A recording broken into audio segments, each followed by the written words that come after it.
Why play house when we can play society? I titled this video that to parallel to draw parallels between the behavior of children up to the age of adolescence and how it contrasts to much of the behavior that we exhibit as adults, demonstrated in our actions in adult society.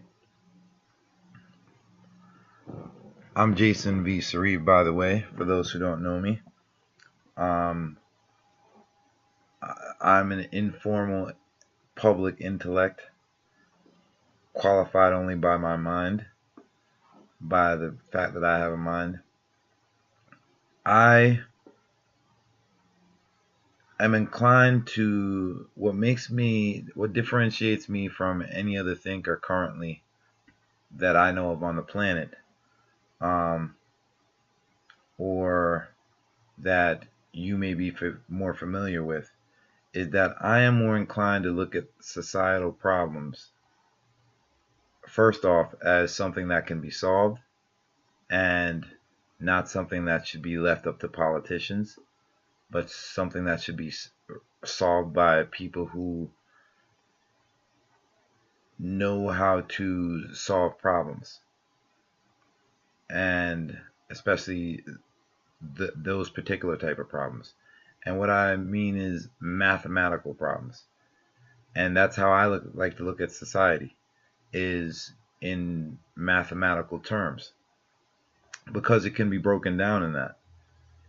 I like to convert the information I see into the simplest terms possible, and that you can understand them, and present them to you as a paradoxical word problem equation. In fact, here's one now. To begin with, freedom is an anarchist word, and the United States is a republic. It's all over all over the documentation. It is not an anarchy. When we say that everyone is entitled to their own beliefs, it parallels our claims of freedom of speech. Both of these are deliberately misrepresented. Being entitled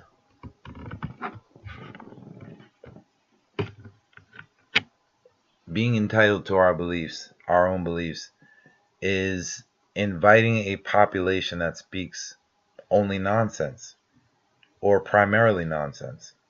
Is it not? If you look at it mathematically. We know this, or why would there be schools and universities?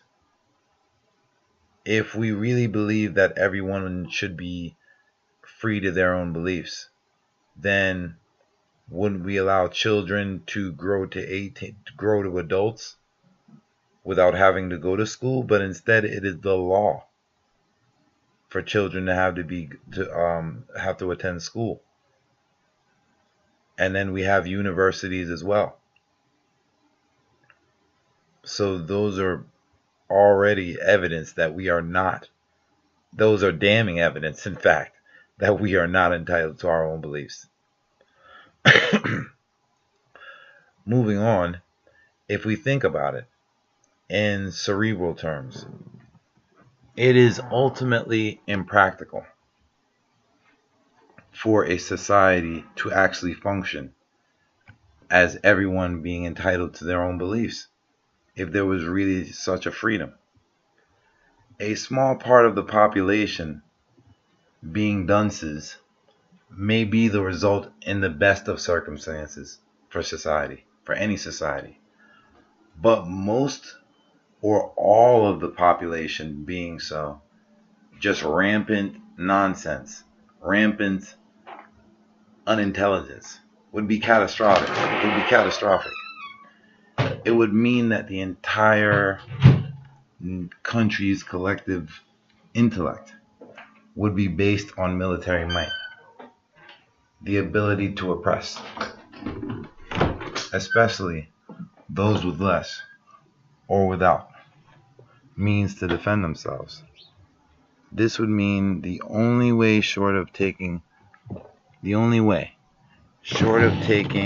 collective objective IQ test to gauge the population's intellect would be if we imagined our societal behavior without us being a military power. If we can imagine that system of us not being a military power but conducting ourselves in the way that we do now, could we imagine that system as one that we'd regard as intelligent? As one that we'd regard as cerebral? Because isn't that what qualifies us? Isn't that the metric, the gauge for qualifying each individual human being as a human being? Is the fact that we are capable of intelligence? So if the answer to that question is no, that if we weren't a military power and we engaged in the same societal behavior that we do today, if the answer is no, then that it would not be intelligent. It would not be an intelligent society. Then that demonstrates that it is our weaponry that we base our intelligence on, and not actual intelligence itself, the objective intelligence that is.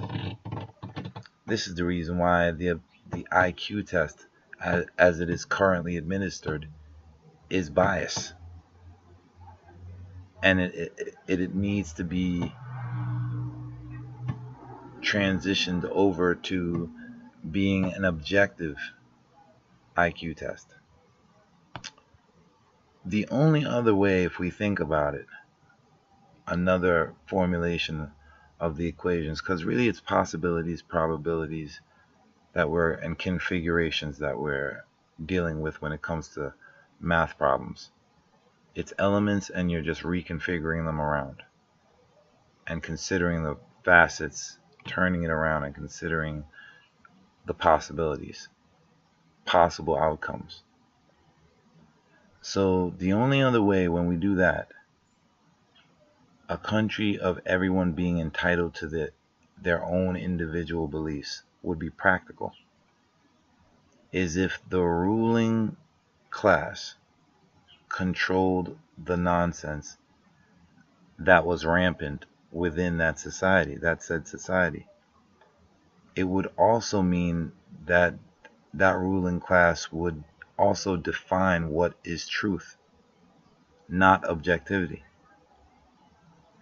They would also define what is intelligence and the narrative of what comes from intelligence, as well as what is moral and not objective moral itself. Does this sound familiar, like any place that you know so far? Are these the characteristics or properties of any place familiar to you? Now, what this would mean, that said society would allow anyone to speak whatever nonsense they like, so far as it doesn't threaten the ruler's privilege. Because that is what such a society would live under, is trying to protect and further advance the ruler's privilege. To assure this, they give us culture. What they don't come up with their rules, their downward pressure caused by their rules, forces us to invent and give the appearance of shaping culture. Similar to how nature allows us to have the appearance that we are in control of our life experience. For the most part, it's all scheme manipulations on different levels.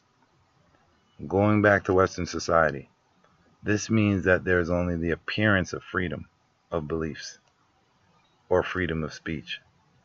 And that is the reason why we have the Colin Kaepernick and the NFL and the players and the situation that we have with the flag protests today and police shootings and what have you, and racism, continued racism, even gender bias, even, and whatever other injustice that you want to consider in society. We are given beliefs to believe in. The beliefs that you believe in are not yours. They have been given to you. They're all inherited, one way or the other. You did not come up with them on your own. And even the ones that we do conjure are basically invented indirectly by the ruling class and their culture, invading our minds and our thoughts on how to think and what to say, and the words that we are to choose to say.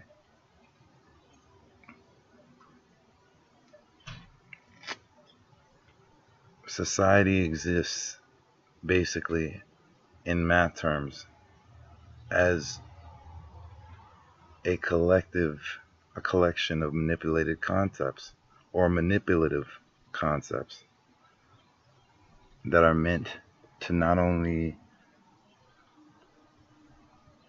attack foreign invaders, but the domestic population as well. Thank you.